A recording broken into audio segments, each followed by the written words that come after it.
collapse. The hard truth is that most Arab societies have ducked serious economic reform for far too long. Where economic liberalization has occurred, its benefits have often been limited to a privileged few. But serious reform cannot take place in a sustainable manner without basic political consensus on the rules of the game, lest it provoke chaos and instability. That's why inclusive politics and inclusive economic change have to go hand in hand, and why the long-term goal should be societies in which getting ahead depends less on who you know and more on what you know. There is much more that we and other outsiders can do to support long-term economic reform. Even more than conventional assistance, we can use the promise of market access and open trading arrangements to encourage reform.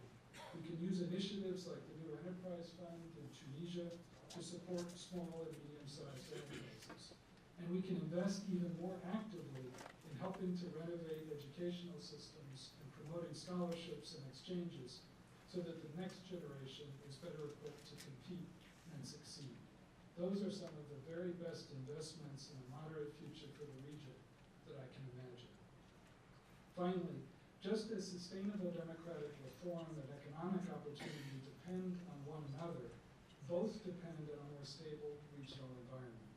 I hardly need to tell any of you how hard it will be to make progress on the deepening crisis in Syria, or the Iranian nuclear issue, or the long-stalled Israeli-Palestinian peace process. But these are areas in which American diplomacy and influence can make a difference, and in which we have a profound stake. Our interests and credibility are at risk in each other. While I realize that there are lots of other significant security priorities for American policy, from the continuing importance of working for stability in Iraq to getting ahead of terrorist threats in the Maghreb, let me just offer a few brief thoughts on Syria, Iran, and the Palestinian-Israeli peace process. The scale and scope of the human tragedy in Syria today is staggering, and it is inexorably becoming a regional tragedy. More than 140,000 Syrians have died, more than 6.5 million people have been internally displaced, and more than 2 million have fled to neighboring countries. In Jordan, 1 out of 10 people is a Syrian refugee. In Lebanon, it's 1 out of 4. The crisis in Syria has spilled over to seriously inflamed politics in Iraq and Lebanon. State structures in Syria are crumbling, extremists are expanding their influence among the opposition, and the dangers of long-term sectarian conflict and fragmentation are growing rapidly. I know that my friend and colleague Robert Ford, who is completing an extraordinary diplomatic career and remains one of the most decent and sensible American diplomats with whom I've ever worked, will address this very complicated issue in a panel later in the program. But the simple truth is that there can be no stability in Syria. No continuation of the speech. We have to be empathic to work out. We have no illusions about the challenges on the road to achieving that objective, or about the very difficult day after, or more likely the very difficult years after. And we have no illusions about the rising extremist threat in Syria and the risks it poses to the region, to neighbors who already have more than their share of challenges. We're working hard to support a capable, moderate opposition that can help build a new Syria and confront al-Qaeda.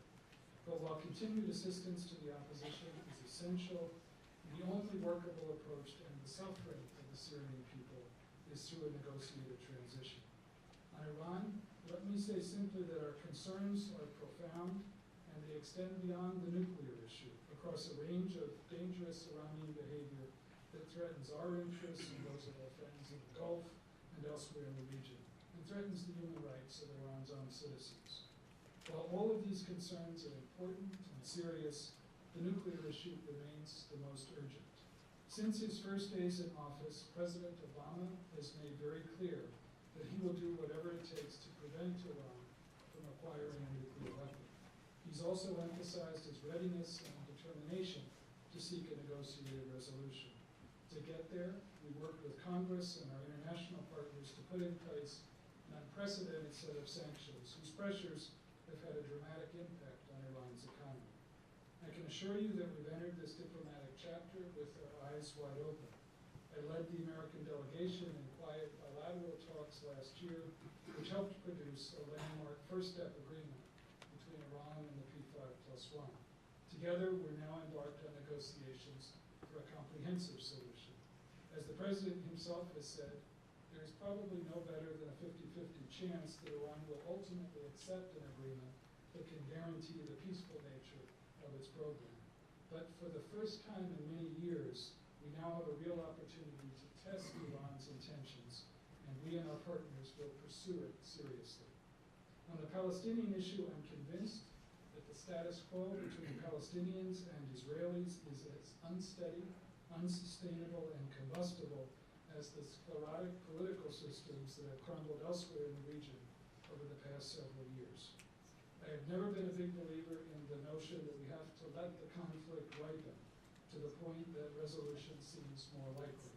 I'm afraid the more likely effect of that approach is to watch the prospects for a two-state solution, which is so deeply in the interests of Israel's long-term security, as well as the interests of Palestinians and the region, wither and die on the vine. President Obama underscored in Jerusalem last spring his belief that progress toward Middle East peace is necessary, just, and possible. And Secretary Kerry has worked tirelessly to push both sides to make the very difficult choices necessary to finally bring this conflict to an end. None of this will be easy. It never has been. Former Secretary of State Jim Baker, for whom I worked and have great admiration, keeps a whole wall of caustic newspaper cartoons outside his office in Houston, reminders of the skepticism surrounding his 9 trips to the Middle East before the Madrid Peace Conference in 1991.